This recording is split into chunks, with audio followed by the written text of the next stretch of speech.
الحمد لله رب العالمين وصلى الله وسلم وبارك على نبيه الأمين وعلى آله وصحبه أجمعين. اللهم انفعنا بما علمتنا وعلمنا ما ينفعنا وزدنا علما. قال تعالى: ولا تيأسوا من روح الله إنه لا ييأس من روح الله إلا القوم الكافرون. وقال تعالى: ولا تقنطوا من رحمة الله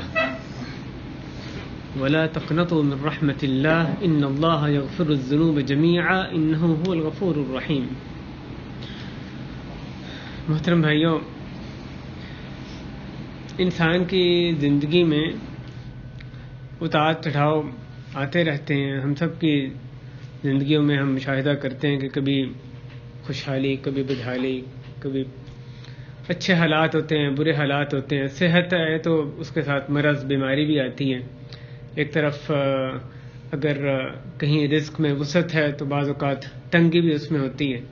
اہل و عیال کی خوشیاں دیکھنے کو ملتی ہیں تو ان کی پریشانیوں سے بھی بندہ دو چار ہوتا ہے. پریشانیاں بھی ان کی دیکھنی پڑتی ہیں، اور انسان کی یقیناً خود اپنی پریشانی، جب اہل و عیال کی پریشانی، اس کی اپنی پریشانی ہوتی ہے. تو اس طرح سے زندگی میں اتار چڑھاؤ آتے ہی آتے ہیں. یعنی ایک طرح سے جو جس چیز اس کو جو نعمتیں ملی ہیں ان کو یہ سمجھنا کہ اب یہ نعمتیں ان کو دوام ہے، آخر تک اس کے پاس یہ تمام نعمتیں ایسے ہی رہیں گی، یہ نہیں ہوتا. یہ تو دنیا کی جو اللہ تعالیٰ نے فطرت رکھی ہے اسی کے خلاف ہے. اللہ تعالیٰ نے اس کو دار امتحان بنایا ہے، آزمائش گاہ بنایا ہے. یہاں پر ایک بندہ جب سے پیدا ہو جب تک وہ فوت نہیں ہو جاتا، وہ نعمتوں میں ہی یعنی وہ گھومتا رہے، یہ کام نہیں ہوتا. تو انسان کی زندگی اسی طرح ہی گزرتی ہے. اور یقیناً جو ایسے حالات آتے ہیں، اچھے حالات، برے حالات، اس سے یقیناً انسان متاثر ہوتا ہے. انسان کے احساسات ہیں، ایموشنز ہیں، اس کا نفس ہے، اور اللہ تعالیٰ نے انسان کو ضعیف بنایا ہے، کمزور ہے انسان. تو جو ایسے حالات ہوتے ہیں اس سے اس کے جذبات ہیں وہ متاثر ہوتا ہے. پریشانی آتی ہے تو پریشان ہو جاتا ہے. کوئی ایسی چیز تو اس کو بری لگ رہی ہے، غصہ آتا ہے اس کو. کوئی ایسی غصے والی چیز آتی ہے تو اس کو غصہ آتا ہے.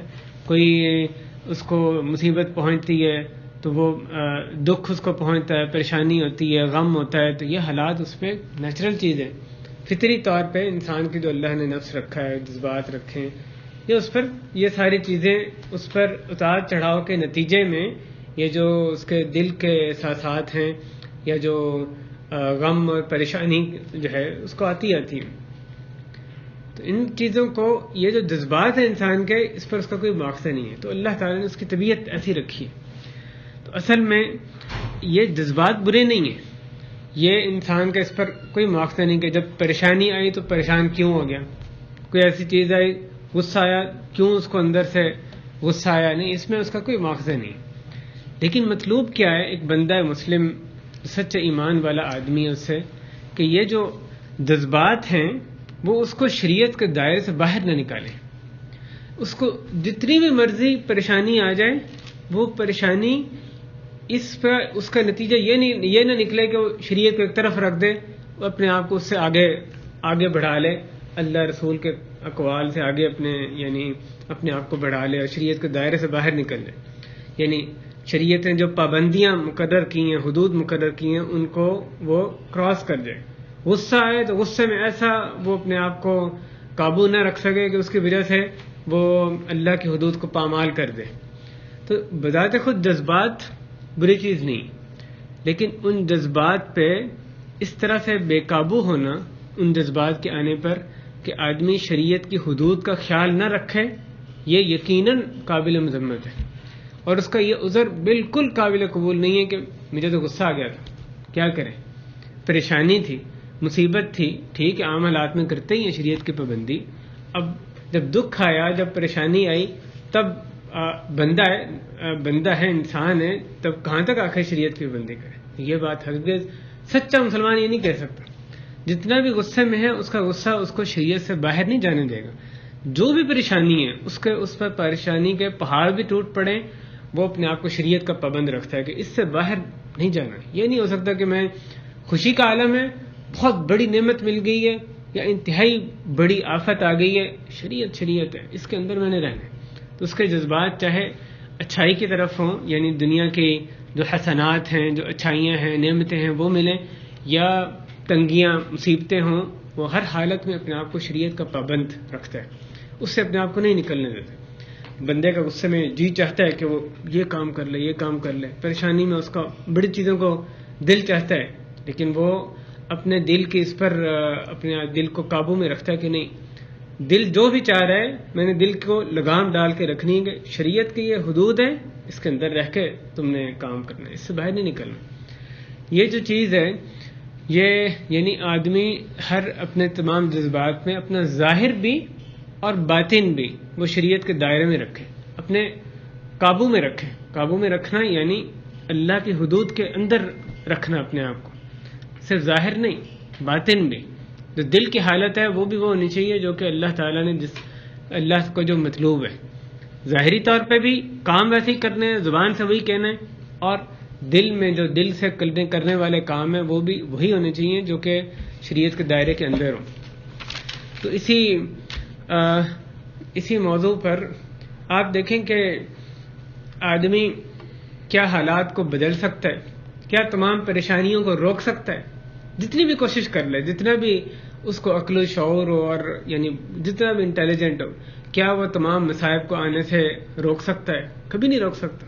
جو مرضی کر لے اس کو وہ تمام مصیبتوں کو روک دے، اس کی زندگی میں کوئی مصیبت آئی نہ، پریشانی آئی نہ، یہ تو محال بات ہے. بالکل ایک محدود دائرہ اس کا اللہ تعالیٰ نے رکھا ہے، اس کو اختیار دیا ہے محدود دائرے میں، اس کو ایک جو یعنی محدود اختیارات دیے ہیں کہ مثلاً اب آدمی جا رہا ہے، گاڑی پہ جا رہا ہے، آگے کوئی چیز آ جاتی ہے تو وہ کوشش کرتا ہے دائیں بائیں ہو جائے، ٹکر نہ لگے.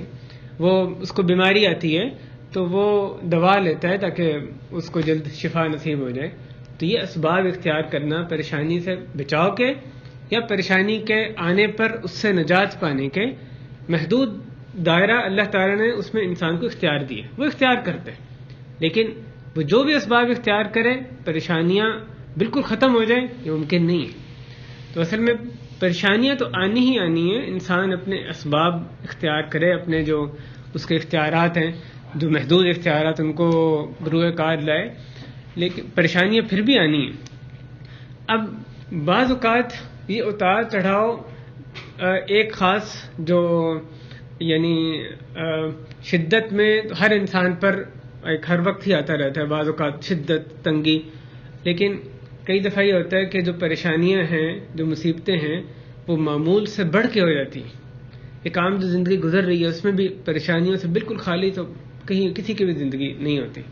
اگر آپ کو کسی اور کا لگ رہا ہوتا ہے کہ وہ آدمی کیسے ہر لحاظ سے سعادت مند زندگی گزار رہے ہیں، یعنی دنیاوی حالات سے ہم سعادت کی بات کر رہے ہیں کہ خوشیاں ہی خوشیاں ہیں، تو اصل میں آپ کو اس کی زندگی کے بہت سے پہلو نظر نہیں آ رہے ہوتے ہیں.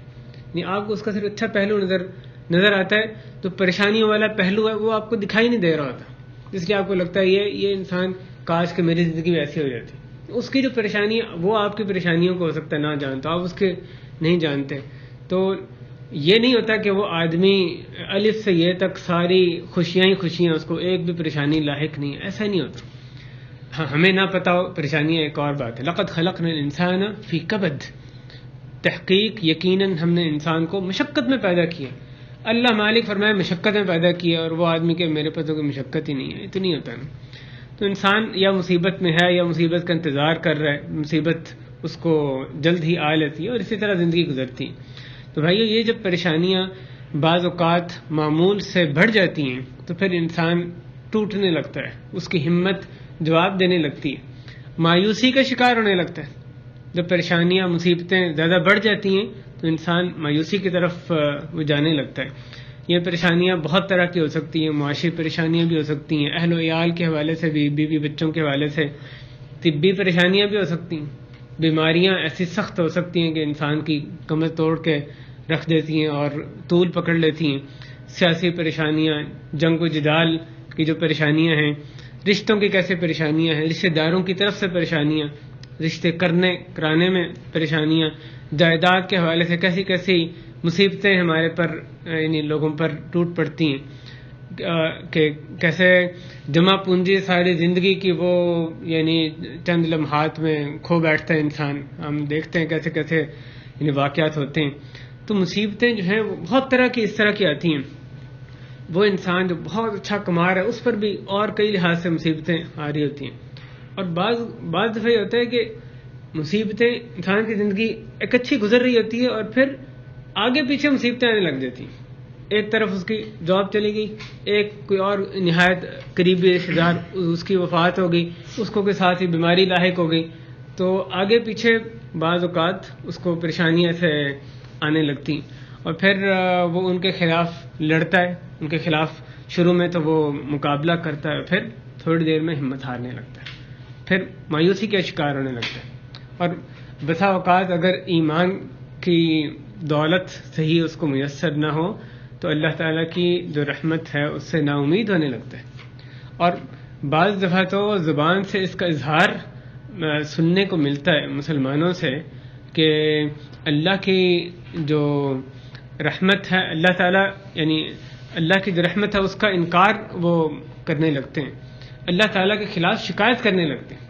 اللہ کے خلاف شکایت دل میں ہوتی ہے اور بعض کہتے ہیں بڑھ جاتی ہے کہ اس کا اظہار نظر آنے لگتا ہے لوگوں سے. پریشانیاں مصیبتوں کی شدت میں اللہ کے خلاف شکایت، اللہ نے یہ کیوں کر دیا، ہمیں ملے تھے اللہ کو یہ مصیبت ڈالنے. اس طرح کے جو الفاظ ہیں اتنے سنگین قسم کے، جو عقیدہ گندا کی غلط عقیدہ، اس کا اظہار نظر آنے لگتا ہے. اور کئی لوگ ایسے ہیں جو یہ زبان سے اظہار نہیں کرتے لیکن دل میں یہ چھپا ہوتا ہے ان کے کہ ہم ہی ہیں، یعنی کیوں ہمیں مصیبتیں آ رہی، آخر ہم نے کیا کیا، ہم نے کیا اللہ کا معاذ اللہ کیا بگاڑا کہ ہمیں اللہ تعالیٰ ہمیں اتنی مصیبتیں دے رہے ہیں. اس قسم کے جو یعنی فاسد خیالات ہیں، شیطانی وساوس، وہ دل میں آنے لگتے ہیں. اور یہ بہت بڑی مصیبت ہے. اگر آدمی کی پریشانیاں اس کو اس عقیدہ کی طرف، بد عقیدگی کی طرف لے جائیں تو یہ تو اس کے دین میں مصیبت آ جائے، اس سے بڑھ کے تو کوئی مصیبت ہی نہیں ہے. نبی کریم صلی اللہ علیہ وسلم دعا کیا کرتے تھے، اللہم لا تجعل مصیبتنا فی دیننا، کہ اللہ ہماری مصیبت ہمارے دین میں نہ آئے. دنیا میں مصیبتیں آئیں تو ہم اس سے بھی بچنے کی کوشش کرتے ہیں، لیکن دنیا کی بڑی سے بڑی مصیبت جو دین کی مصیبت ہے اس سے چھوٹی ہے. آدمی کا دین ختم ہو جائے، دنیا کی نعمتوں سے جتنا بھی مالا مال ہو تو کیا کرنا ہے اس کو. وہ تو ساری نعمتیں دنیا کی ملی ہیں، وہ تو اس کا وبال جان بن جائے گی. اگر دین کی نعمت نہیں ہے، سب سے بڑھ کے جو مصیبت ہے وہ دین کی مصیبت ہے.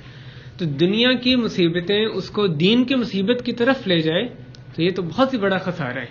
اس سے دنیا کی مصیبت کی وجہ سے دین اس کا تباہ و برباد ہو جائے، اللہ کے خلاف وہ شکایت کرنے لگے.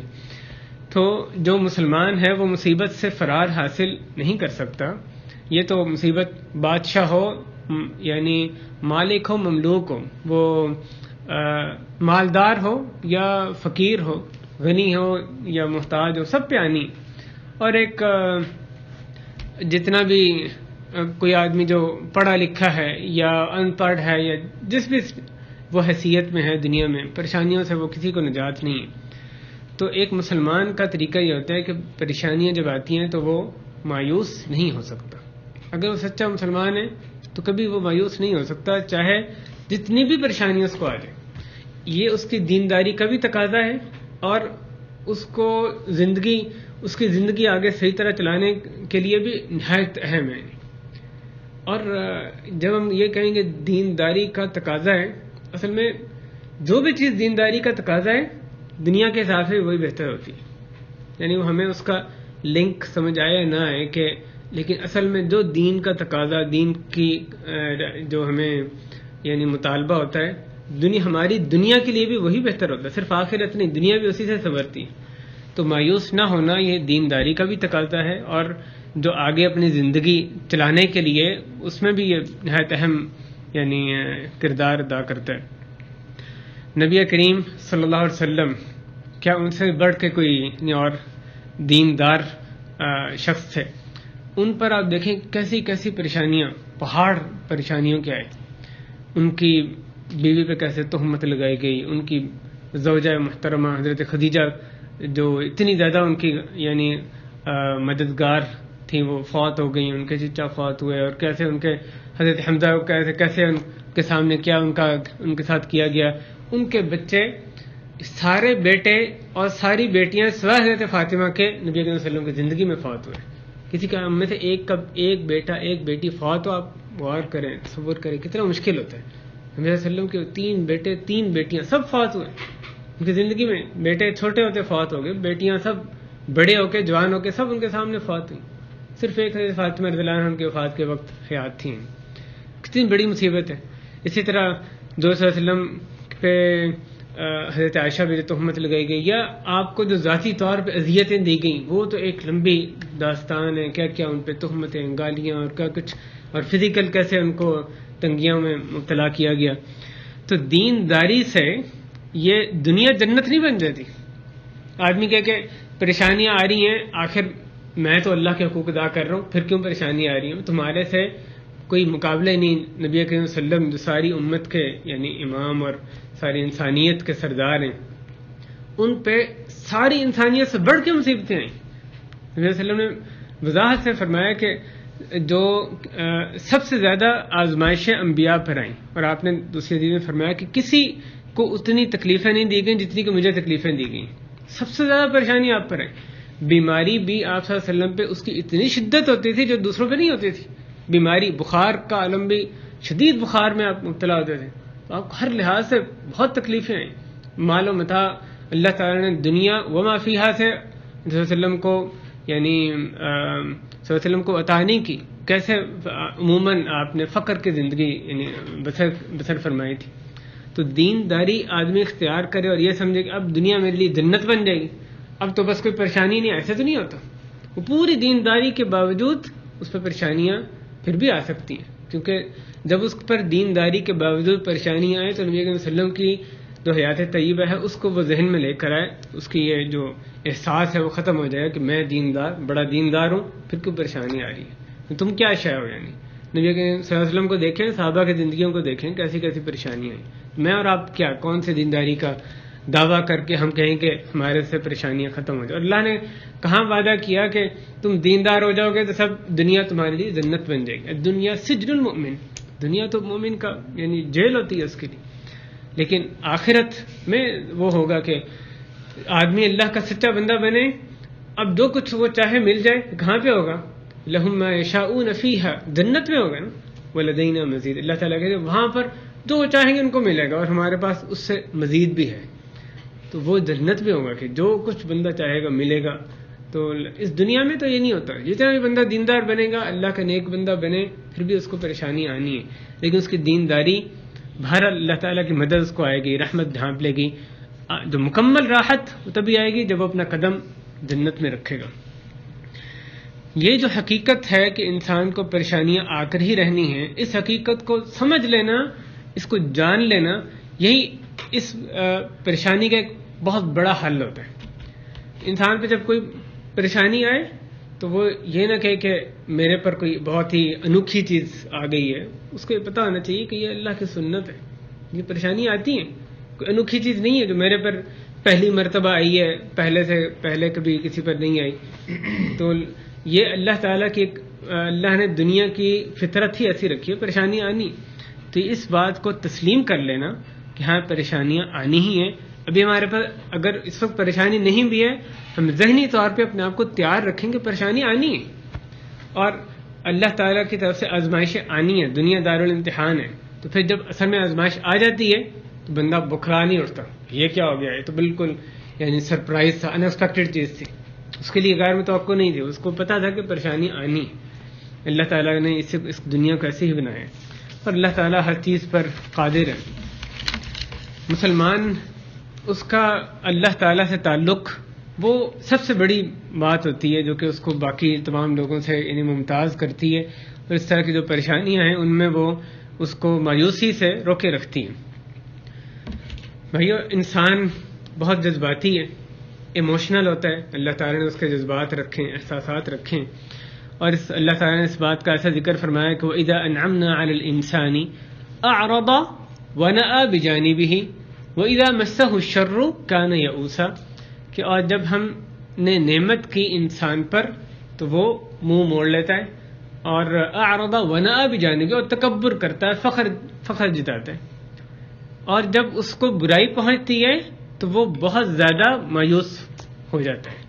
اس کی شروع سے ہی کان یئوسا, اس کی شروع سے یہ صفت ہے کہ کہ جب اس پر برائی پہنچتی ہے، دنیاوی طور پہ مصیبت پہنچتی ہے، تو وہ بہت زیادہ یئوس، فعول مبالغت کا صیغہ، بہت مایوس ہو جاتے ہیں۔ تو اللہ تعالیٰ نے یہ جو صفت ایک انسان کی بیان کی مذمت کے لیے کہ یہ انسان کو اس سے اپنے آپ کو بچانا چاہیے، کہ اللہ کی جب نعمت اس پر آتی ہے تو اس کا عام طور پہ کیا اس کا رویہ ہوتا ہے نعمت کے سامنے؟ اعرض، وہ اللہ سے منہ موڑ لیتے ہیں، خالق سے منہ موڑ کے مخلوق میں مگن ہو جاتے ہیں۔ اس کو نعمتیں آئیں، بجائے اس کے کہ جس نے نعمتیں دی اس کی طرف مزید اس کی توجہ ہو جائے، نہیں، وہ انہی نعمتوں میں مگن ہو جاتے ہیں، مخلوق میں مگن ہو جاتے ہیں۔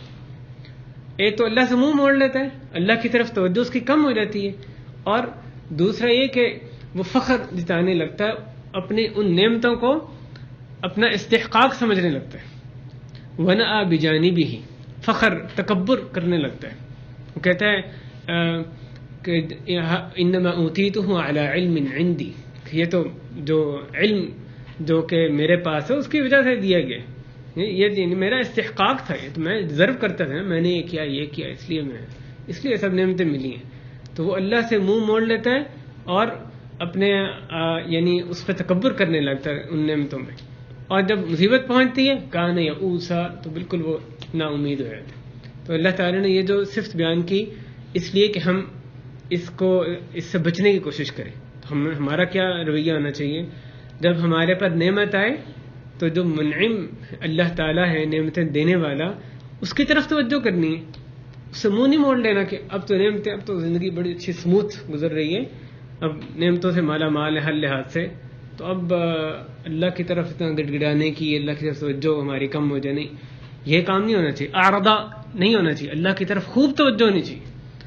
اگر پہلے آدمی یعنی جتنی نفل نماز پڑھتا تھا، جتنی اطاعت کرتا تھا، جتنی صلہ رحمی کرتا تھا، جتنی جدوجہد دین کے لیے کرتا تھا، نعمتیں ملی اور زیادہ کرنے لگ جائے، یعنی کہ اس سے بھی غافل ہو جائے، اور زیادہ اللہ کی طرف توجہ اس کی ہو جائے۔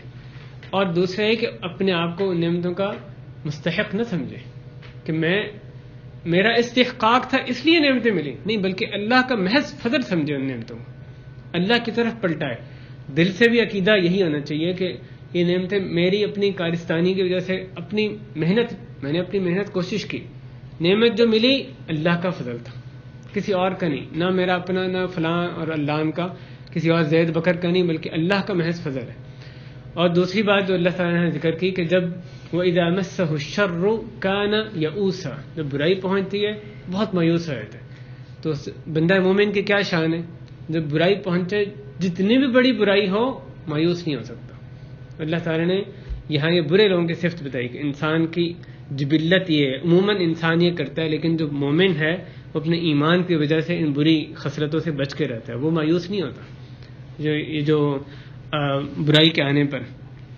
جب ہم کہتے ہیں الحمدللہ، جب اللہ تعالیٰ کی نعمت کے مقابلے میں اس کے نتیجے میں ہم کہتے ہیں الحمدللہ، اس میں دونوں چیزیں اعرض ونأ بجانبہ، دونوں کی نفی اس کے اندر آ جاتی ہے، یعنی الحمدللہ اللہ ہی کا شکر ہے، تو اس میں شکر بھی ہے اور ساتھ انسان کا اس میں تواضع بھی اندر آتا ہے کہ اس میں میرا کچھ نہیں ہے، میرا کوئی ہاتھ نہیں، اللہ کا میں شکر ادا کرتا ہوں، اللہ نے مجھے نعمت دی، اور یہ اس میں میرا کوئی کمال نہیں، یہ محض اللہ کا فضل ہے جو اس نے نعمت دی۔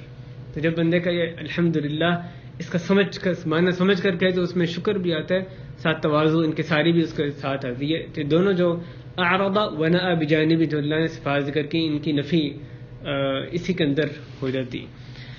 تو ان برے صفات سے اللہ تعالی ہمیں بھی انہیں بچا کے رکھے۔ مصیبت جب بندے کو آئے تو جو اس آیت سے بھی پتہ چلا کہ وہ مایوس آدمی، جو مومن بندہ مایوس نہیں ہوتا، بلکہ اللہ تعالیٰ سے اس کا تعلق مضبوط ہوتا ہے، اللہ پہ سے امید باندھی رکھتا ہے، وہ یہ جانتا ہے کہ اللہ تعالیٰ اس مصیبت کو، مشکل حالات کو بدلنے پر قادر ہے، اللہ تعالیٰ کے لیے کچھ مشکل نہیں ہے، تو مایوس نہیں ہو سکتا۔ اور بالفرض اگر وہ مصیبت نہ بھی ختم ہوئی، وہ یہ سوچتا ہے کہ ابھی یہ کیسے ختم ہوگی، تو آگے میری زندگی ختم ہو جائے گی، یہ مصیبت ختم نہیں ہونے والی، تو پھر بھی اس جو اللہ تعالیٰ سے امید لگائے رکھنا ہے، اس کا تو یہ بذات خود ایک عبادت ہے، یہ دل سے کرنے والی ایک عبادت ہے، اللہ تعالیٰ سے جو مصیبت کے ٹل جانے کا انتظار کرنا، اللہ تعالیٰ کی جو رحمت ہے اس کی امید رکھنا بذات خود ایک عبادت ہے، اس پہ اس کو اجر ہی اجر ہے، اور اس مصیبت کا اجر اللہ تعالیٰ اس کو آخرت میں دے دے تو بندہ، جیسے حدیث میں آتا ہے کہ اہل عافیت تمنا کریں گے قیامت کے دن جب وہ دیکھیں گے کہ جو اہل بلا ہیں، جو آزمائش والے، ان کو کتنا بڑا اجر اللہ نے دیا، تو وہ تمنا کریں گے کاش کہ ان کی چمڑیوں کو کینچیوں سے کاٹ دیا گیا ہوتا دنیا میں. اتنا بڑا وہ نعمت جب دیکھیں گے ان کو، انعام و اکرام اللہ کی طرف سے ان لوگوں پر جن کو دنیا میں آزمائشیں آئیں، انہوں نے اس پر صبر کیا، اللہ سے اجر طلب کیا. تو جو عافیت والے ہوں گے وہ تمنا کریں کاش کہ ہم پر بھی مصیبتیں آتی، ہمیں بھی یہ انعام ملتا. تو اگر انسان کو مصیبت آنے پر یہاں نہ بھی ٹلی لیکن اللہ سے امید لگائی رکھتا ہے اور اس مصیبت کا اللہ سے اجر طلب کرتا ہے، آخرت میں تو پھر اجر ملنا ہی ملنا ہے. اگر بے صبرا ہو جائے گا، اللہ کے خلاف شکایت دل میں لے کر آئے گا، تو اپنے آپ کو ہی وہ ہلاک کرے گا. تو مایوسی بھائیو گناہ ہے، یہ بگاڑ کا سبب ہوتا ہے، ناکامی کی سیڑھی ہے. سیاسی حالات ہوں، اس لحاظ سیاسی حالات بہت خراب ہو جائیں، آدمی کے بعض اوقات یعنی مالی حالات ایسے ہوتے ہیں، وہ کہتا ہے میں اتنا پڑھ لیا، ایک جگہ انٹرویو، دوسری جگہ اتنی جگہ جاب اپلائی کی، کتنے مہینے، سال، 2 سال گزر کے کچھ نہیں بن رہا، وہ نا امید ہونے لگتا ہے. وہ یہ بھی ظاہر اللہ کی طرف سے ایک مصیبت ہوتی ہے. رشتوں کے حوالے سے بندہ اپنی ایک ایسی بیٹی جو ہر لحاظ سے ٹھیک ٹھاک ہے، اس کا رشتہ لے کر ایک کے پاس دوسرے کے پاس جا رہا ہوتا ہے، ڈھونڈ رہا ہوتا ہے، نہیں ہو رہا، اس کی ایج آگے ہو رہی ہے، مایوس ہونے لگتا ہے کہ پتہ نہیں کیا ہو گیا، کوئی رشتہ نہیں مل رہا. بیماری میں کتنی مرتبہ ایسے ہوتا ہے کہ انسان کو ایک دفعہ کوئی بیماری آتی ہے، تھوڑی سی بیماری کی شدت ہو جائے، اپنے گھر والوں کو وصیت کرنے لگتا ہے، ان کو کہتا ہے بس اب تو بس، اور اس کے بعد ٹھیک ہو جاتا ہے. پھر مصیبت تو کچھ شدت آتی ہے، پھر مایوس ہو جاتا ہے، بالکل مایوس ہو جاتا ہے کہ اب اس شدت کے بعد کوئی آسانی نہیں ہے، اب تو عافیت نہیں ملنی، پھر وہ ٹھیک ہو جاتا ہے. انسان کی یہ طبیعت ہے. تو گھر والے کہتے ہیں دیکھو ایسی باتیں کر رہا ہے جیسے بس اس نے چلے جانا، اور کہتا ہے کہ دنیا میں جو اس کا دنیا میں رغبتوں بھی چھوڑ دیتا ہے، دوسروں میں انٹرسٹ لینا بھی چھوڑ دیتا ہے، کہ اب تو میں چلے آنا ہے، پھر ٹھیک ہو جاتا ہے. اس طرح کی یہ مایوسی ہے نا جو اس کے اثرات ہوتے ہیں. ارے یہ مسلمان کو زیب نہیں دیتی، لیکن آپ کو کتنا ہی ہمیں نظر آتا ہے اپنے یعنی ارد گرد اپنے گھروں میں کہ یہ رویہ نظر آتا ہے. کچھ شدت بڑھتی ہے، مصیبت بڑھتی ہے، آدمی یہی سوچتا ہے کان یا اوسا، بالکل نا امید رہتا ہے. تو یہ بندہ مومن کی شان نہیں ہوتی، وہ نا امید اس طرح سے نہیں ہوتا. اور یہ ایک نا امید، اور اسی طرح اس کے ساتھ ساتھ اللہ سے جو شکایت ہے وہ اس کے دل میں آنے لگتی ہے، بعض اوقات اس کا زبان سے بھی اظہار ہونے لگتا ہے. مایوسی کے لیے جو قرآن و حدیث میں الفاظ استعمال ہوئے ہیں، یأس اور قنوط، یہ 2 الفاظ استعمال ہوئے ہیں. یأس یا حمزہ سین، یأس جیسے پچھلی آیت میں یئوس ہے، اور قنوط لا تقنطوا من رحمت اللہ، قنوط. تو یہ یأس کیا چیز ہوتی ہے؟ امام ابن منظور جو لسان العرب معروف لغوی عالم تھے، وہ کہتے ہیں کہ الیأس نقیض الرجاء، کہ یہ امید کا الٹ ہے. یأس یعنی مایوسی کیا ہے کہ امید کا ختم ہو جانا. اسی طرح امام مناوی فرماتے ہیں کہ یأس یہ ہے کہ کسی چیز سے قطعی طور پہ یہ سمجھ لینا کہ یہ فلاں نعمت، یہ چیز ہمیں حاصل نہیں ہو سکتی. کسی نعمت کے بارے میں، چاہے وہ کامیاب ہونا ہے، شفا ہونی ہے، یا اللہ کی رحمت ہونی ہے، یا جنت نصیب ہونی ہے، جو بھی چیز ہے، یہ نعمتیں دنیا کی ہوں آخرت کی، ان کے بارے میں سوچ لینا کہ یہ ہمیں نہیں حاصل ہو سکتی. تو بندہ اسے قطعی طور پہ اپنے دل میں یہ ٹھان لے، سوچ لے کہ یہ تو میرے لیے ہے ہی نہیں. تو یہ مایوسی ہے، یہ یقیناً ایک برائی ہے، کوئی اچھائی نہیں ہے، اور یہ کبیرہ گناہ ہے. مسند بزار میں حدیث ہے کہ کبیرہ گناہ یہ ہیں الشرک باللہ والایاس من روح اللہ والقنوط من رحمت اللہ، کہ کبائر یہ ہیں اللہ کے ساتھ شرک کرنا اور اللہ کی رحمت سے نا امید ہو جانا، اور اللہ کی دوسرے بھی تیسرے الفاظ میں بھی اسی کا تکرار یعنی مختلف صیغے سے کیا ہے کہ اللہ کی رحمت سے نا امید ہو جانا. تو اللہ نبی اکرم صلی اللہ علیہ وسلم نے جو کبائر ہیں بڑے گناہ، ان میں شرک کے ساتھ اس کا بھی ذکر فرمایا. اللہ کی رحمت سے نا امید ہونا ایک کبیرہ گناہ ہے، بہت بڑا گناہ ہے. اور مایوسی گمراہی ہے، منزل سے دور لے جاتی ہے. قال ومن يقنط من رحمت ربه الا الضالون. اللہ تعالیٰ نے فرمایا کہ انہوں نے کہا ابراہیم علیہ السلام نے کہ اور اللہ کی رحمت سے نا امید کون ہوتا ہے مگر ضالون، سوائے گمراہ لوگوں کے. تو صرف گمراہ لوگ اللہ کی رحمت سے نا امید ہو سکتے ہیں. حضرت یعقوب علیہ السلام کی اپنے بیٹوں کو جو ان کا فرمان اللہ تعالیٰ نے نقل فرمایا ولا تیأسوا من روح اللہ، حالانکہ آپ اس کا پس منظر دیکھیں، پہلے ایک بیٹے چلے گئے یوسف علیہ السلام، پھر ان کے بھائی بنیامین وہ بھی ختم، وہ بھی آنکھوں سے اوجھل ہو گئے، ان کو نہیں پتا یعقوب علیہ السلام کس حال میں. اور اس کے بعد بھی اپنے باقی جو اپنے بیٹے ہیں 10 بیٹے، ان کو وہ یہ کہہ رہے ہیں کہ لا تیأسوا من روح اللہ. حضرت یعقوب اپنے بیٹوں کو کہہ رہے ہیں، باقی جو بیٹے رہ گئے اللہ کی رحمت سے نا امید نہ ہونا. اتنے کٹھن حالات میں بھی وہ ان کو یہی تلقین کر رہے ہیں کہ دیکھو اللہ کی رحمت سے نا امید نہ ہونا. انہ لا ییأس من روح اللہ الا القوم الکافرون، بے شک بلا شبہ اللہ کی رحمت سے نا امید نہیں ہوتے مگر کافر قوم، کافر لوگ. تو یہ کفر کی علامت ہے، کفار کا طریقہ ہے. اللہ کی رحمت سے نا امید ہونا کفار کا طریقہ ہے، اور پچھلی آیت میں تھا ضالون، گمراہ لوگوں کا طریقہ ہے. جو مومن ہے وہ اللہ کی رحمت سے نا امید کبھی بھی نہیں ہو سکتا. اس آیت سے ہمیں یہ بھی پتہ چلتا ہے کہ حضرت یعقوب علیہ السلام اتنے کٹھن حالات میں بھی اپنے بیٹوں کو کہتے ہیں کہ یا بنی یذهبوا فتحسسوا من یوسف واخیہ، کہ اے میرے بیٹو تم جاؤ اور دیکھو، تلاش کرو کہ یوسف اور ان کے بھائی کدھر ہیں. ولا تیأسوا من روح اللہ، پھر آگے ان کو کہتے ہیں کہ اللہ کی رحمت سے نا امید نہ ہونا. تو شدت کے یعنی حالات میں بھی اسباب اختیار کرنا، یہ اس کی یہاں پر ہمیں اس کا سبق بھی یہاں پہ ملتا ہے. یعقوب علیہ السلام نے یہ نہیں کہ ہاتھ پہ ہاتھ رکھ کے بیٹھ گئے، حالانکہ ظاہری حالات بہت ہی کٹھن تھے، بہت مشکل تھے. سال بیت گئے تھے یعقوب علیہ السلام کو یعنی نظروں سے اوجھل ہوئے، اور پھر آخر میں دوسرا ان کا بھائی بھی وہ بھی مفقود ہو گیا. تو اب پھر بھی اپنے بیٹوں کو کہہ رہے ہیں کہ جاؤ ڈھونڈو، دیکھو. اسباب جو ان کے اختیار میں تھے وہ اپنے بیٹوں کو کہہ رہے ہیں کہ دیکھو ان کو تلاش کرو، جہاں ہو سکتا ہے ان کو ڈھونڈو، اور اللہ کی رحمت سے نا امید نہیں ہونا. صرف کافر قوم ہی اللہ کی رحمت سے نا امید، کافر لوگ ہی ہوتے ہیں. لہٰذا بھائی یہ کفار کی صفت ہے، مومنین کی صفت یہ نہیں ہو سکتی. اللہ کی رحمت بہت ہی وسیع ہے. اللہ تعالیٰ کی رحمت عطا کرنے میں بھی اور معاف کرنے میں بھی، دونوں لحاظ سے بہت زیادہ وسیع ہے. اللہ تعالیٰ جو نعمتیں دیتے ہیں اس کے حوالے سے بھی، اور بندہ جو گناہ کرتا ہے ان کو معاف کرنے کے حوالے سے بھی اللہ تعالیٰ کی بے پناہ رحمت ہے. امام قرطبی رحمہ اللہ فرماتے ہیں کہ جو مومن ہے وہ اللہ تعالیٰ سے یعنی آسانی کی امید رکھتا ہے، جبکہ کافر وہ سختی میں اللہ تعالیٰ سے نا امید ہو جاتے ہیں. آپ دیکھیں کافر کا جو بھروسہ ہے وہ کس پر ہوتا ہے؟ بت پر ہوگا، اپنے نفس پر ہوگا، یا کسی اور مخلوق پر ہوگا. اللہ پہ تو صحیح طرح ایمان رکھتا ہی نہیں ہے. تو اپنا نفس ہے یا کوئی بھی اور مخلوق ہے، جو بھی مخلوق ہو، وہ تو بڑے ضعیف ہیں سارے مخلوق. کسی اور مخلوق پہ ہی اس کا بھروسہ ہے. کافر جو اس کا بھروسہ کسی مخلوق پہ، تو وہ بھروسہ اتنا کمزور ہوتا ہے کہ جب شدت آتی ہے، ظاہری اسباب ختم ہونے لگتے ہیں، نا امید ہو جاتے ہیں، کیونکہ وہ مخلوق جس پر اس کو بھروسہ ہوتا ہے نظر آ رہا ہے، وہ کچھ نہیں کر سکتا. جیسے اللہ نے فرمایا ضعف الطالب والمطلوب، طلب کرنے والا جس کو طلب کیا جا رہا ہے دونوں کمزور ہیں. طلب کرنے والا بندہ ہے مسکین، بندہ عاجز، اور جس کو طلب کر رہا ہے وہ بھی ایک مخلوق ہی ہے. تو کافر کا بھروسہ جس پر ہوتا ہے وہ بھی، جو مطلوب ہے اس کا جس پر بھروسہ ہے وہ بھی ضعیف مخلوق ہے. تو اس لیے اس کا دل بہت جلدی ٹوٹ جاتا ہے، وہ نا امید ہو جاتا ہے.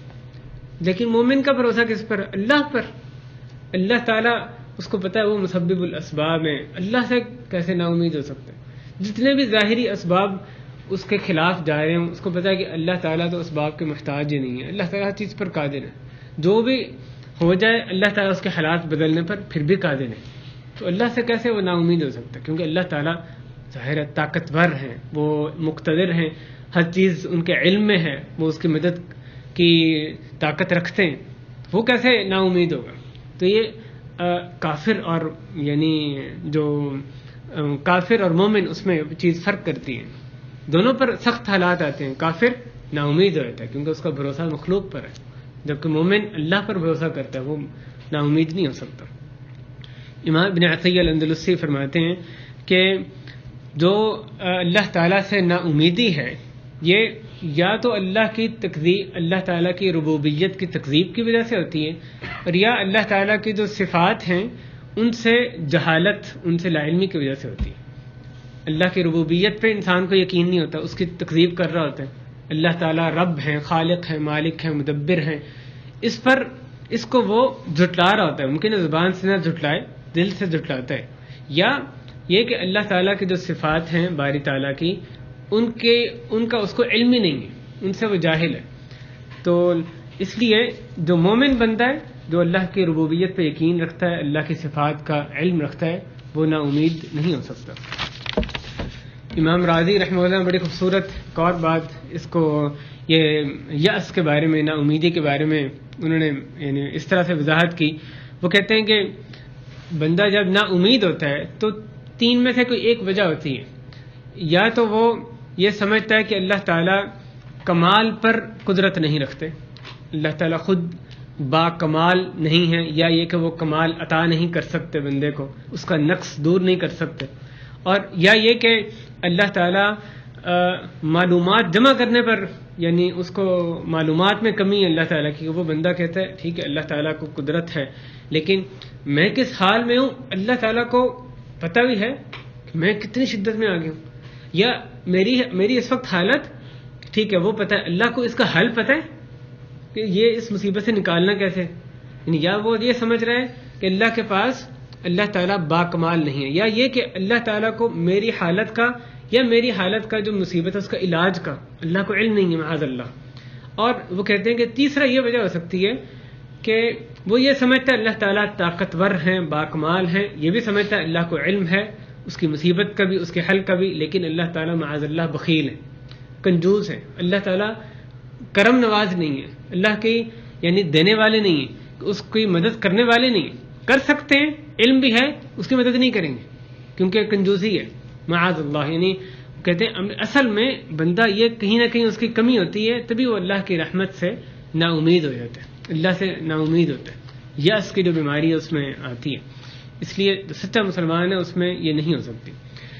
یہ بعض یعنی اقوال ہیں یا اسباب کیوں بندہ نا امید ہوتا ہے اس کی اہمیت میں۔ اب ہم آتے ہیں وقت کی مناسبت سے دوسرے جو اس موضوع کے دوسرے پہلو پر کہ اس کا علاج کیا ہے۔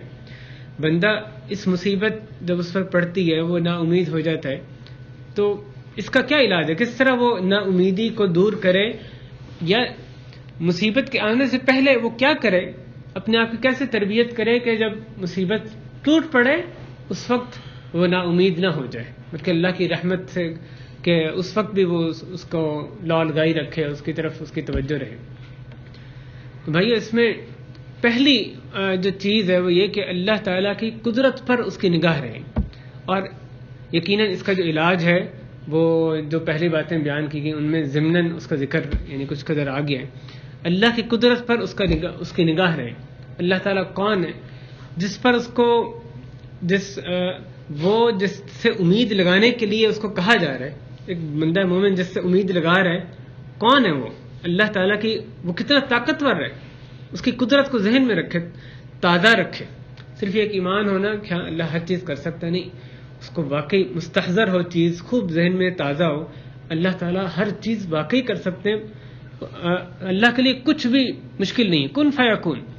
اللہ وہ ہیں جنہوں نے آگ کو ابراہیم علیہ السلام کے لیے باغ بنا دیا، اور جب سارے راستے بند ہو گئے موسیٰ علیہ السلام کو کہا یہاں عصا مارو تو وہاں پر گزرنے کا راستہ بنا دیا، فرعون کو وہی جگہ فرعون کے لیے غرق ہونے کی جگہ بنا دیا، دریا سے راستہ بنا دیا، مریم علیہ السلام بغیر شوہر کے ان کو اولاد عطا فرما دی، حضرت ابراہیم علیہ السلام اور حضرت زکریا دونوں بڑھاپے کو پہنچ چکے، ان کی دونوں کی بیویاں شروع سے ہی بانجھ تھیں، اس وقت بڑھاپے میں تو عورتیں خواتین ویسے ہی بانجھ ہو جاتی ہیں، یعنی صلاحیت ختم ہو جاتی ہے، ان کی بیویاں شروع سے ہی بانجھ تھیں، جوانی میں بھی بانجھ تھیں، اس حالت میں اللہ تعالیٰ نے ان کو اولاد عطا فرمائی۔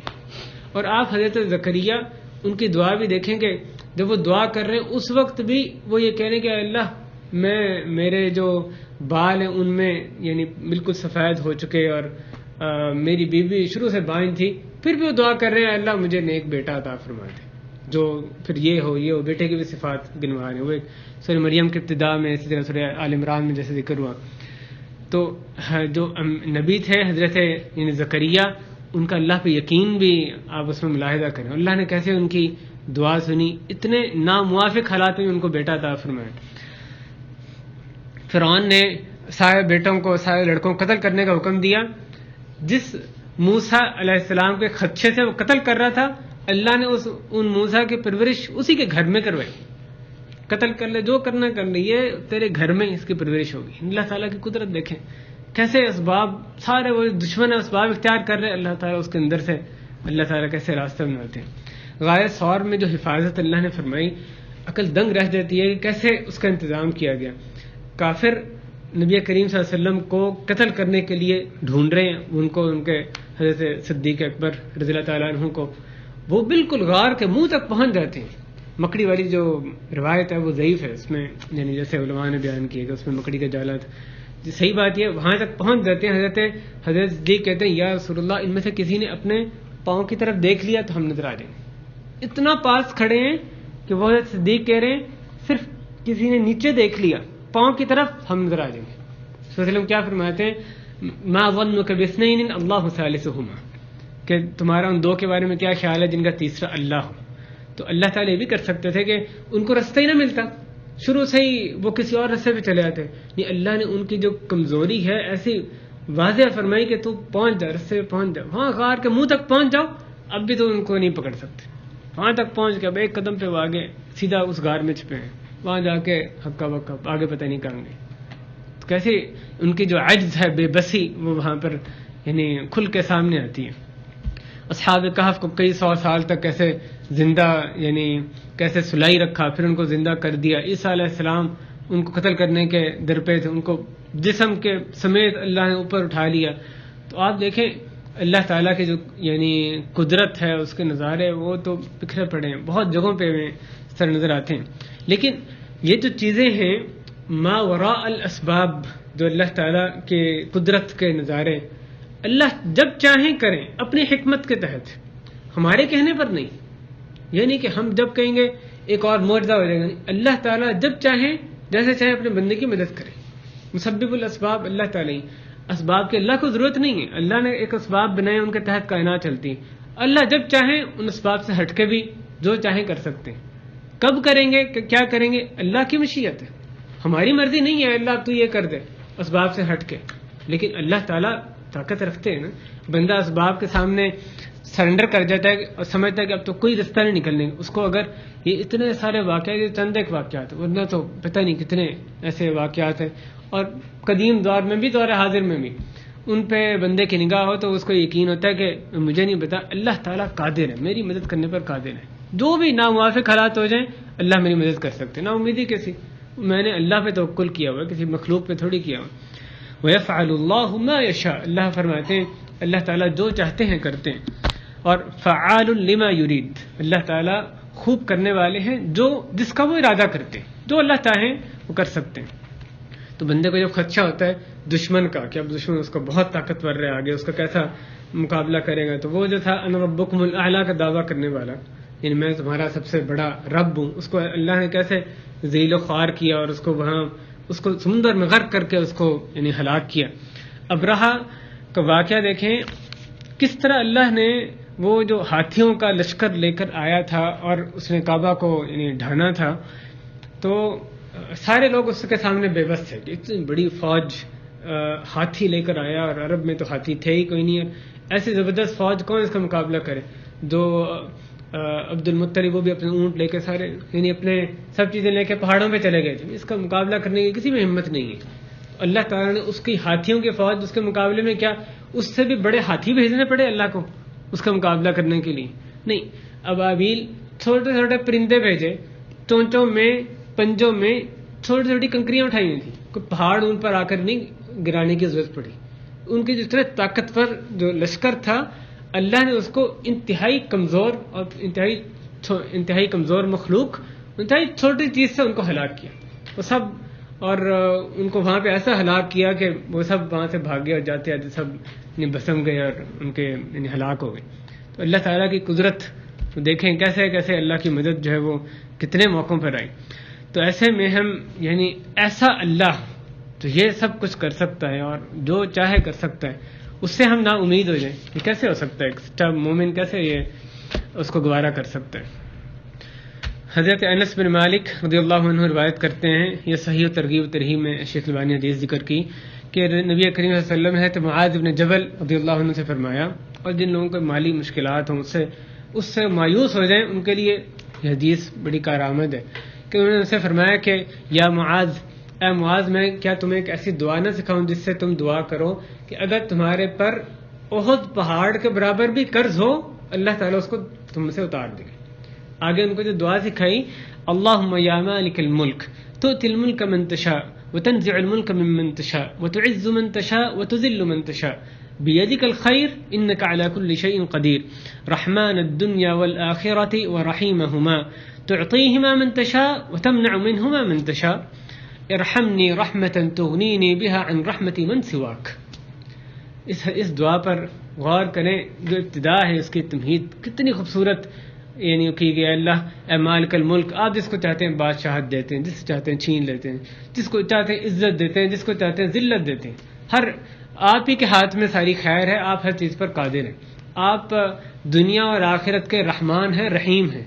جس کو چاہتے ہیں دنیا اور آخرت دے دیتے ہیں، جس کو چاہتے ہیں ان سے منع کر دیتے ہیں، جس سے چاہتے ہیں ان دونوں کو روک لیتے ہیں. یہ ساری اللہ کے تعالیٰ کی خوبصورت یعنی تعریف کر کے آگے مانگا جا رہا ہے، اے اللہ مجھ پر ایسی رحمت فرما دے جس کے ذریعے سے میں آپ کے علاوہ ہر کسی کی رحمت سے مستغنی ہو جاؤں، بے نیاز ہو جاؤں، اور مجھے اس رحمت کے بعد کسی مخلوق کی رحمت کی ضرورت نہ پڑے. تو یہ دعا نبی صلی اللہ علیہ وسلم نے ان کو سکھائی کہ تمہارے پر بہت پہاڑ کے برابر بھی قرض ہوگا، اللہ اس کو تم سے ادا فرما دیں گے.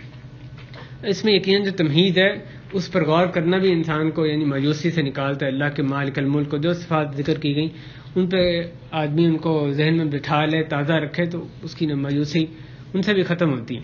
اور اس کا کیا طریقہ ہے؟ یعنی اللہ تعالیٰ کی جو قدرت اس کو ذہن میں بٹھانے کا. آپ قرآن پڑھیں، یعنی قرآن میں کتنے تکرار سے بات ذکر کی گئی. کبھی آسمان ہے، زمین ہے، پہاڑ ہے، ہر چیز اللہ تعالیٰ نے پیدا کی، اللہ یہ کر سکتا ہے، یہ کرتا ہے. اللہ تعالیٰ کے جو عظمت ہے، کبریا ہے، وہ کیسے ذہنوں میں یعنی خوب بٹھائی گئی ہے. آدمی کئی دفعہ اتنی پریشانی میں ہوتا ہے. ایک عالم دین کے درس میں بیٹھا تھا، وہ اس نقطے کی تشریح کر رہے تھے. مجھے ان کی ایک بات جو یعنی ابھی تک بہت ذہن میں رہتی ہے، وہ کہتے ہیں کہ کئی دفعہ اتنی پریشانیاں میں ہم گھر جاتے ہیں. کہتے ہیں وہ اپنے ذاتی تجربہ وہ بتا رہے تھے کہ کہتے ہیں میں تحدیث نعمت کے طور پہ بتاتا ہوں کہ اتنی پریشانیوں میں گھر جاتا ہوں، گھرا ہوتا ہوں، گناگوں پریشانیاں. جب قرآن کا دور کرواتا ہوں شعبان سے شروع کر کے رمضان میں، تو کہتے ہیں ایسا لگتا ہے کہ جیسے پریشانیاں کوئی حیثیت ان کی رہی نہیں، ایسا لگتا ہے ایک دم کم ہو گئی. کیا وجہ ہوتی ہے؟ کیا پریشانیاں واقعی ایک دم ختم ہو جاتی ہیں؟ نہیں، اللہ کی عظمت جب دل میں بیٹھ جاتی ہے، اللہ سے تعلق مضبوط ہو جاتا ہے، اتنی وہ دنیاوی پریشانیاں وہ کم ہونے لگتی ہیں. ان کی حیثیت آدمی کے ذہن میں کم ہو جاتی ہے، اس کا ذہن کھل جاتا ہے، پریشانیاں تھوڑی ہو جاتی ہیں. تو قرآن پڑھیں، سیرت پڑھیں، اللہ تعالیٰ کی قدرت کے کرشمے اور اللہ کی جو عظمت ہے وہ دل میں بیٹھے، اس سے آدمی کی جو مایوسی ہے وہ دور ہوتی ہے. علاج میں دوسرا نقطہ یہ کہ ایمان اور توکل، اللہ تعالیٰ پر توکل، یہ بہت بڑا آدمی کا ایک مومن کا ہتھیار ہے. وَمَن يَتَوَكَّلْ عَلَى اللَّهِ فَهُوَ حَسْبُهُ. جو اللہ تعالیٰ پر توکل کرتا ہے تو اللہ تعالیٰ اس کے لیے تو وہی اس کے لیے کافی ہو جاتا ہے. تو اللہ تعالیٰ پر توکل یہ مسائل کا حل ہے. اس سے دل کو سکون نصیب ہوتا ہے کہ آدمی اپنا اسباب اختیار کرے، نتیجہ اللہ پہ چھوڑ دے. نتیجہ اس کے اپنے ہاتھ میں نہ سمجھے، وہ اللہ پہ چھوڑ دے جو کہ ہر چیز کا مالک ہے، ہر طرح کی اس قدرت رکھتا ہے. اور اس کے بارے میں یعنی خارجی وسائل سے زیادہ اصل میں آدمی کا مومن کا اعتماد کس پر ہو؟ جو داخلی وسائل ہیں، ایمان، اس پر ہو. انتم الاعلون ان کنتم مؤمنین. تم ہی اونچے ہو اگر تم کیا ہو؟ اگر تم واقعی مومن ہو. تو اگر تمہارا داخلی جو یعنی طاقت موجود ہے، ایمان کی طاقت ہے، تو اللہ تعالیٰ گارنٹی دے رہے ہیں تو پھر تم ہی اونچے. ولا تہنوا ولا تحزنوا وانتم الاعلون ان کنتم مؤمنین. تو اللہ تعالیٰ پہ توکل، اس پہ اعتماد، اللہ سے جو اللہ کے ساتھ تعلق، یہ آدمی کو مایوسی اس سے بہت زیادہ اس کو دور کرتا ہے. مضبوط ایمان ہو. ان الناس قد جمعوا، جن کو جب کہا گیا کہ ان الناس قد جمعوا لکم فاخشوہم، کہ سارے لوگ تمہارے لیے جمع ہو گئے، تمہیں ان سے ڈرو. اب ڈرنا چاہیے، دیکھو سارے لوگ جمع ہو گئے ہیں. فزادہم ایمانا، ان کا ایمان اور زیادہ بڑھ گیا. وقالوا حسبنا اللہ ونعم الوکیل، انہوں نے کہا اللہ ہمارے لیے کافی ہے اور وہی بہترین کارساز ہے. اللہ پہ توکل کرتے ہیں، مصیبتیں جو ہے وہ کم ہوتی ہیں، مایوسی نہیں ہوتی. اتنی کٹھن حالات میں بھی حسبنا اللہ ونعم الوکیل، تو ان کا اللہ پہ اعتماد جو ہے باقی رہتا ہے. ینصرکم اللہ فلا غالب لکم، اللہ تمہاری مدد کرے تمہارے پر کوئی غلبہ پانے والا نہیں. وَإِن يَخْذُلْكُمْ فَمَنْ ذَا الَّذِي يَنصُرُكُم مِّن بَعْدِهِ، اور اگر اللہ تمہیں چھوڑ دے، تمہاری مدد چھوڑ دے، پھر کون ہے جو تمہاری اللہ کو کے بعد مدد کرے. وَعَلَى اللَّهِ فَلْيَتَوَكَّلِ الْمُؤْمِنُونَ، اللہ تعالیٰ ہی پر مومنین توکل کرتے ہیں. اسی پر ہی ہم اتفاق کرتے ہیں. آخری جو تیسرا، اور اس کا اشارہ کر کے بات ختم کرتا ہوں، جو سبب یعنی مایوسی کو دور کرنے کا علاج وہ یہ کہ اللہ کی رحمت پر نگاہ رکھنا. پہلی بات کہی اللہ کی قدرت پر نگاہ رکھنا، دوسرا یہ کہ اللہ پہ ایمان، اس پر توکل کرنا، اور تیسرا یہ کہ اللہ کی رحمت پر نگاہ رکھنا کہ بندہ جتنی بھی گناہ گار ہو، اللہ تعالیٰ کی رحمت سے اس کا گناہ بڑا نہیں ہو سکتا. وہ اللہ کے سامنے استغفار کرے گا، اللہ تعالیٰ اس کو معاف کر دیں گے. یہ نہیں کہ میرا اتنا زیادہ گناہ گار ہو گیا اب تو میری معافی ہونے ہی والی نہیں ہے. نہیں، اللہ تعالیٰ کی رحمت کے سامنے کوئی گناہ بڑا نہیں ہے. سچے دل سے اللہ کی طرف آئے، اللہ تعالیٰ اس کو معاف فرما دیں گے. اس کے بارے میں بہت سے آیات احادیث اس کے بارے میں آتی ہیں. اللہ تعالیٰ ہمیں مایوسی سے بچائی رکھے. مایوسی آدمی کو ایسے لے ڈوبتی ہے کہ اس کو باقی زندگی میں اس کی ساری اجیرن ہوتی ہے. جو وہ کام کر سکتا ہے وہ بھی نہیں کر سکتا، پھر اس کی تیزی کے ساتھ زوال کی طرف وہ یعنی چلنے لگ جاتا ہے. تو اللہ تعالیٰ اس کفار کی جو صفت ہے، اللہ تعالیٰ ہمیں اس سے مکمل طور پہ محفوظ فرما لے اور زندگی کے ہر شعبے میں اپنے آپ سے تعلق، اللہ سے تعلق مضبوط کرنے والا بنا دے. اللہ اپنے اوپر سچا ایمان رکھنے والا بنا دے.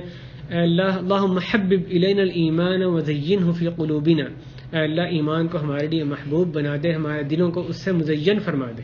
وکرہ الینا الکفر والفسوق والعصیان واجعلنا من الراشدین، اللہ یہاں بیٹھنا قبول فرما، اس مجلس کو مبارک بنا. اللہ اہل خانہ پر خصوصی رحم و کرم فرما، ان کے کاموں میں آسانی فرما. کہنے والے سننے والے اللہ تمام کو اپنی رحمت سے ڈھانپ لے.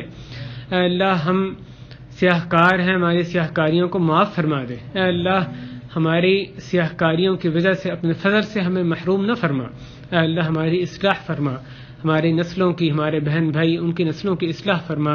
اے اللہ بے دینی اللہ ہمارے گھروں سے بے دینی کا خاتمہ فرما. اے اللہ قرآن و حدیث کی فہم عطا فرما، اس کے مطابق زندگی گزارنے کی توفیق عطا فرما. صلی اللہ وسلم وبارک علی نبینا محمد وعلی آلہ وصحبہ اجمعین والحمد للہ رب العالمین.